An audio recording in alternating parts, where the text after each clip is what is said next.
आज पवित्र कैथोलिक कलीसिया एक बहुत बड़ा पर्व मना रही है। वो पर्व हम लोगों के विश्वास का आधार है, जिसके ऊपर क्रिस्तीय विश्वास टिका हुआ है। वो पर्व है पवित्र त्रित्व का पर्व।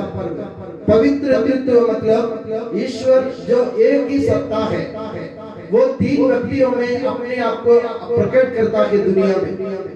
ईश्वर, हम विश्वास करते हैं कि ईश्वर एक है और वह अपने आप को तीन व्यक्तियों में प्रकट करता है, पिता, पुत्र और पवित्र आत्मा के रूप में हम लोगों पर प्रकट करता है। इसको हम कहते हैं पवित्र त्रित्व। ये कैसे प्रकट करता है? प्रभु पिता ईश्वर जो सृजनहार है और पुत्र ईश्वर जो तारणहार है और पवित्र आत्मा ईश्वर जो पालनहार है। तो सृजनहार, तारणहार और पालनहार के रूप में ईश्वर हमारे ऊपर अपने आप को प्रकट करता है। इसको हम कहते हैं पवित्र त्रित्व। एक ही सत्ता एक ही है मगर व्यक्ति तीन है, तीनों एक ही है, अलग अलग नहीं है। इसके बारे में हम अगर सोचें तो हमें सिर्फ ये सोचना है कि पिता ईश्वर हमारा सृजन करता है अपने प्रेम में, पुत्र ईश्वर अपनी कृपा से हमारा तारण करता है और पवित्र आत्मा ईश्वर अपनी सहचरिता के कारण, अपने साथ रहने के कारण हम लोगों को संभालता और हमारा पालन करता है। हम लोग, आप लोग को ये मालूम होना चाहिए क्रिस्तीय विश्वास का आधार पवित्र त्रित्व पर है, क्योंकि जब भी एक व्यक्ति को, एक बच्चे को अपने बचपन में उसको बपतिस्मा दिया जाता है तो पिता, पुत्र और पवित्र आत्मा के नाम पर बपतिस्मा दिया जाता है। बपतिस्मा जो हमारे विश्वास का की शुरुआत है वो पिता, पुत्र और पवित्र आत्मा के नाम से होता है। और हम अपने प्रतिदिन की प्रार्थना में आप देखें, उदाहरण के लिए शायद मुझसे कोई बोले फादर हमारे लिए कुछ प्रार्थना कीजिए, तो मैं अपने मर्जी से कोई प्रार्थना शुरू नहीं कर सकता। मैं क्या करूंगा? सबसे पहले क्रूस का चिन्ह बनाऊंगा पिता, पुत्र और पवित्र आत्मा के नाम पर।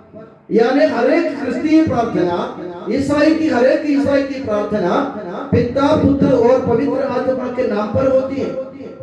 और आप देखिए अपने पूजा विधान के प्रार्थनाओं में, आप देखिए हर एक प्रार्थना के अंत में आप देखिए कि सबके प्रभु पिता, पुत्र और पवित्र आत्मा सर्वदा, पिता, पुत्र और पवित्र आत्मा के नाम लिए बिना हम अपने क्रिस्तीय विश्वास में टिक नहीं सकता है। कारण क्या है? पिता ईश्वर ने, मैंने जैसे आपसे कहा, हम जब आशीर्वाद देते हैं, जब फादर किसी को आशीर्वाद देते हैं, हम क्या कहते हैं? हमारे प्रभु यीशु मसीह की कृपा, पिता ईश्वर का प्रेम और पवित्र आत्मा का संसर्ग हम सबके साथ रहे। इसके बिना, इसके सिवा और कोई आशीर्वाद इस दुनिया में नहीं होता है। कारण क्या है? जैसे मैंने आपसे कहा, पिता ईश्वर ने अपने प्रेम में हमारा सृजन किया, पुत्र ईश्वर ने अपनी कृपा से हमको बचा लिया, हमारा तारण किया, और प्रभु पवित्र आत्मा ईश्वर हम लोगों को प्रतिदिन अपने जीवन में आगे ले जाता है, हमारा पालन करता है, वो पालनहार है।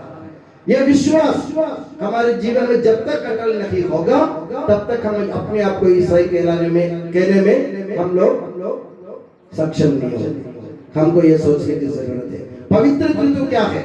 मैंने आपको बता दिया, एक ही सत्ता में तीन व्यक्ति अपने आप को प्रकट कर रहा। एक रहस्य है, ये भेद है जिसके बारे में हम जितने भी सोचे, जितने भी बयान दे, कुछ भी काम नहीं आएगा। एक दफा एक घटना में आपको सुनाता हूँ। संत अगस्तीन के बारे में आपने सुना होगा।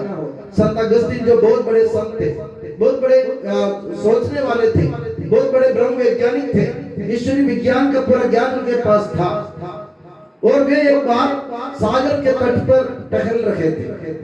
उनके मन में पूरा कलुषित था, उनके मन में पूरा विचार था कि ये पवित्र त्रित्व क्या है, मैं लोगों को इसके बारे में क्या बयान दूं, कैसे समझाऊं पवित्र त्रित्व के बारे में, क्योंकि एक ही सत्ता में तीन व्यक्ति कैसे संभव है, लोग कैसे विश्वास करेंगे। इसके बारे में सोचते हुए अगस्तीन काफी देर तक सागर पर तट पर टहल रहे थे। तब अगस्तीन ने देखा एक छोटा सा बच्चा सागर के तट पे बैठा। वो अपनी उंगली से बालू में एक गड्ढा बनाए, छोटा सा गड्ढा बनाई उंगली से। और चुल्लू में पानी भर के उस गड्ढे में डालता जा रहा। अगस्तीन आश्चर्यचकित हो गए। उन्होंने सोचा ये बच्चा क्या कर रहा। अगस्तीन ने जिज्ञासा से उसके पास में जाकर उस बच्चे से पूछा, मैं काफी देर तक देख रहा हूँ कि तुम यहाँ बैठे हो और इस छोटे से तुमने उंगली से गड्ढा बनाया और चुल्लू में पानी भरकर तुम गड्ढे में डालते जा रहे हो, क्या बात है, तुम क्या करना चाहते हो? उस छोटे बच्चे ने कहा, महोदय मैं इस सागर के पानी को अपने चुल्लू में भरकर इस छोटे से गड्ढे में डालकर मैं इस सागर को सुखाना चाह रहा हूं, सागर के पानी खत्म करना जा रहा हूं। अगस्तीन को हंसी आई। अगस्तीन ने पूछा, ये संभव है क्या? एक जो गड्ढा तुम्हारी उंगली से जो गड्ढा बना और तुम चुल्लू में पानी भर के सागर के पानी को इसमें सुखा रहे हो, ये संभव है? तुम बहुत बड़े बेवकूफ हो। अगस्तीन ने उस बच्चे से कहा। बच्चे ने कहा, महाशय अगर मैं कुछ गलत बोल रहा तो मुझे माफ कर दीजिए। अगर मैं बेवकूफ हूँ इस मामले में तो मुझसे बड़ा बेवकूफ आप है। अगस्तीन फिर आश्चर्यचकित हो गए, हैरान हो गए। उन्होंने पूछा, क्यों? तो बच्चे ने कहा, आप जिसके बारे में सोच रहे हैं ना, आप जिसके बारे में विचार कर रहे हैं ना काफी देर से, जिसका रहस्य उद्घाटन करने के लिए आप कोशिश कर रहे हैं ना, वो संभव ही नहीं दुनिया में। अगर मैं इस जन्म में 7 जन्म में यह काम नहीं कर सकता हूँ, आप 100 जन्म में भी ये काम नहीं कर सकेंगे, क्योंकि पवित्र तत्व का रहस्य प्रकट करना मानव के लिए, हमारी बुद्धि के लिए, हमारे दिमाग के लिए संभव नहीं है, नामुमकिन है। अगर मैं काम असंभव काम करने की सोच रहा हूँ या कर रहा हूँ तो आप जो कर रहे हो उससे बड़ी गलती है। आप पवित्र तत्व का रहस्य उद्घाटन इस दुनिया में कोई नहीं कर सकता, ये सिर्फ विश्वास के ऊपर टिका रहता है। तो मेरे प्यारे बंधुओं, मेरे कहने का तात्पर्य है, हमारा विश्वास शुरू हुआ पवित्र तत्व से, हमारा जीवन चल रहा है पवित्र तत्व से, हमारा जीवन खत्म होगा पवित्र तत्व पे, और हमें मुक्ति मिलेगी पवित्र तत्व के नाम पर। क्योंकि जिन जिन लोगों को यीशु मसीह ने चंगाई दी, यीशु मसीह ने उनको सौख्य प्रदान किया, स्वास्थ्य प्रदान किया, जिन लोगों को प्रभु ने जिलाया, यानी नाइन के विधवा के लड़के को, यायूस की बेटी को, लाजरुस को, तब प्रभु ने प्रार्थना की अपने नाम पर नहीं, अपने पिता के नाम पर, पवित्र आत्मा के नाम पर। क्योंकि पिता, पुत्र और पवित्र आत्मा जब दोनों तीनों साथ में नहीं होते ना, तो इस दुनिया में कुछ भी नहीं होता। तो इस दुनिया के विश्वास का, इस दुनिया के टिकने का आधार पवित्र तत्व है। विशेष करके हम ईसाई हैं, और ईसाई होने के नाते हमसे कोई पूछे कि पवित्र तत्व क्या है, तो आपको यह बताना है कि पवित्र तत्व एक ही सत्ता है, एक ईश्वर है। उनमें 3 व्यक्ति है, जो हमारा सृजन करता है, हमारा पालन करता है और हमारा पालन करता है, और हम उनको पिता, पुत्र और पवित्र आत्मा के नाम पर पुकारते हैं। इसके सिवा हमारा विश्वास नहीं है, इसके सिवा हमारी मुक्ति नहीं है।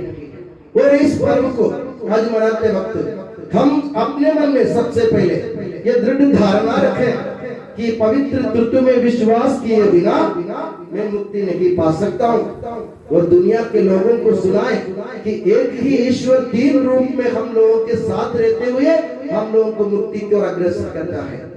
तो ये विश्वास दुनिया में बांटना प्रेरित काल में हमारा काम है, क्योंकि आप जानते हैं कि पुनरुत्थान के बाद प्रभु यीशु मसीह के स्वर्गारोहण से पहले उन्होंने अपने शिष्यों को ऐसा संदेश दिया था, तुम संसार के कोने कोने में जाकर मेरा संदेश सुनाओ, और जो विश्वास करेंगे ना उनको बपतिस्मा दो, पिता, पुत्र और पवित्र आत्मा के नाम पर बपतिस्मा दो, प्रभु स्पष्ट कहते हैं। और जो कुछ मैंने तुमको सिखाया वो सब का पालन करना उनको सिखाओ, मैं संसार के अंत तक तुम्हारे साथ रहूंगा। तो जैसे प्रभु ने हमसे वादा किया और हमको आदेश दिया, वैसे हम उनके आदेशों का पालन करते हैं, उनके वादाओं के पूरा होने का इंतजार करते हुए, पवित्र तत्व पर अपने विश्वास को अटल रखते हुए इस दुनिया में अपने जीवन यापन करने की कोशिश करेंगे, और उसके लिए हम प्रयास करते रहेंगे। और मैं चाहता हूँ कि प्रभु यीशु मसीह, पिता ईश्वर और पवित्र आत्मा ये तीनों मिलकर के हमारे परिवार में हमेशा निवास करें और हम लोगों को अपने विश्वास में अग्रसर और दृढ़ बनाए और हम लोगों को मुक्ति प्रदान करें।